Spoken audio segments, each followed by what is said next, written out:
Hello दोस्तों, संख्या पद्धति यानी नंबर सिस्टम्स के इस वीडियो में आपका स्वागत है। इस सत्र में हम विभिन्न प्रकार की संख्याओं के बारे में चर्चा करेंगे और परिमेय संख्याओं यानी रैशनल नंबर्स और अपरिमेय संख्याओं यानी इररैशनल नंबर्स के बारे में सीखेंगे। हम अपनी पिछली कक्षाओं में संख्याओं और उनके प्रकार के बारे में अध्ययन कर चुके हैं। थोड़ा और समय लेकर एक बार फिर से उन्हें दोहरा लेते हैं।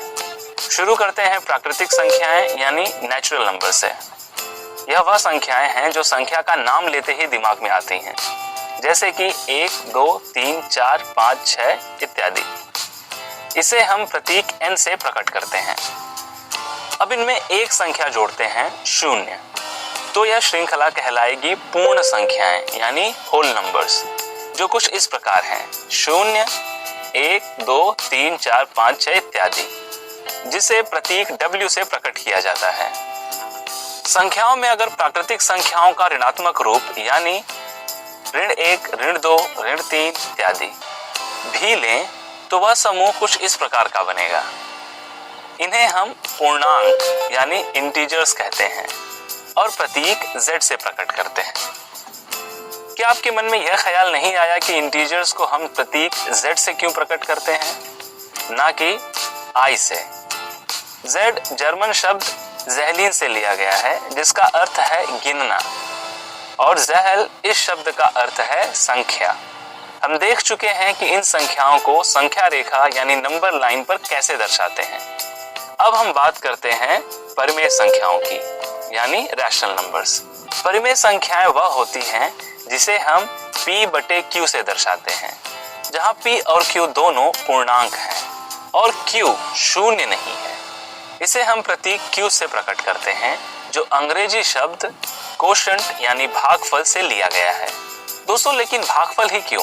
क्योंकि P/Q एक भिन्न है जो हमें भागफल देता है। दोस्तों, अगर परिभाषा पर ध्यान दें तो ऐसा क्यों कहा गया है कि Q शून्य नहीं होना चाहिए? और क्या अब तक देखी गई संख्याओं को परिमेय संख्याएं कह सकते हैं?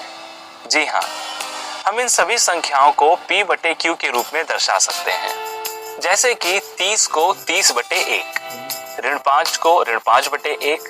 यहाँ अंश P तथा हर Q दोनों पूर्णांक हैं, यानी यह सभी संख्याएं परिमेय संख्याएं हैं।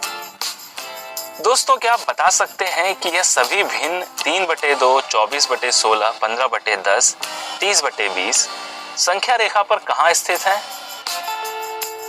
यह सभी तुल्य भिन्न हैं और इनका मान 3/2 ही है, जो संख्या रेखा पर यहाँ स्थित होंगी। यानी हम कह सकते हैं कि परिमेय संख्याओं का P/Q के रूप में अद्वितीय निरूपण नहीं होता है, और इसलिए जब हम P/Q को संख्या रेखा पर दर्शाते हैं तो हम मान लेते हैं कि Q शून्य नहीं है और P और Q का एक से अतिरिक्त अन्य कोई भी उभयनिष्ठ गुणनखंड नहीं है। अर्थात P और Q असहभाज्य संख्याएं यानी को प्राइम नंबर्स हैं। क्या इनके अलावा कोई और भी संख्याएं बची हैं? क्या ऐसी भी संख्याएं हैं जिन्हें हम परिमेय संख्याओं के रूप में नहीं दर्शा सकते? जी हाँ, ऐसी भी अनगिनत संख्याएं हैं जिन्हें हम परिमेय संख्याओं के रूप में नहीं लिख सकते, जैसे कि 2 का वर्गमूल, 3 का वर्गमूल, 5 का वर्गमूल, 15 का वर्गमूल, पाई या 3 का घनमूल, 5 का घनमूल इत्यादि। और ऐसी संख्याओं को हम अपरिमेय संख्याएं यानी इररैशनल नंबर्स कहते हैं, जिन्हें हम प्रतीक Q' से प्रकट करते हैं। दोस्तों, क्या आप सोच रहे हैं कि सभी संख्याओं का वर्गमूल और घनमूल अपरिमेय संख्याएं ही होती हैं? जी नहीं। जैसे कि करनी में 4 जो होता है 2, और 2 एक परिमेय संख्या है, इसलिए करनी में 4 एक परिमेय संख्या है।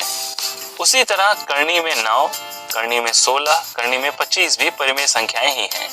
और अब घनमूल की बात करें तो 8 का घनमूल होता है 2, जो एक परिमेय संख्या है, इसलिए 8 का घनमूल एक परिमेय संख्या है।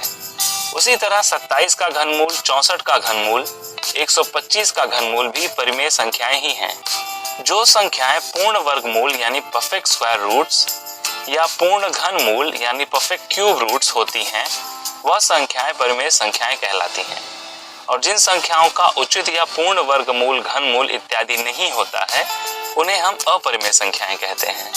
अपरिमेय संख्याओं का पता सबसे पहले ग्रीस के महान गणितज्ञ और पाइथागोरस के अनुयायी क्रोटोन के हिपैक्स ने लगाया था और कहा था कि यह वह संख्याएं हैं जिन्हें पूर्णांकों के अनुपात के रूप में नहीं लिखा जा सकता है। उन्होंने सिद्ध किया था कि कर्ण में 2 यह एक अपरिमेय संख्या है। इसके बाद साइरिन के थियोडोरस ने सिद्ध किया कि कर्ण में 3, 5, 6, 7, 10, 11, 12, 13, 14, 15 और 17 सभी अपरिमेय संख्याएं हैं।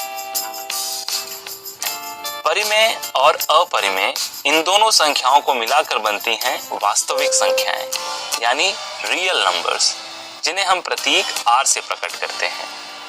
यानी वास्तविक संख्या के अंतर्गत केवल 2 संख्याएं हैं, एक परिमेय और दूसरी अपरिमेय। चूंकि यह सभी संख्याएं वास्तविकता में उपलब्ध हैं, इसलिए इन्हें हम वास्तविक संख्याएं और उस संख्या रेखा को हम वास्तविक संख्या रेखा यानी रियल नंबर लाइन कहते हैं। इस वीडियो में बस इतना ही। इस सत्र में हमने विभिन्न प्रकार की संख्याओं के बारे में चर्चा की और परिमेय संख्याओं यानी रैशनल नंबर्स और अपरिमेय संख्याओं यानी इररेशनल नंबर्स के बारे में सीखा। अब मिलते हैं अगले वीडियो में। धन्यवाद।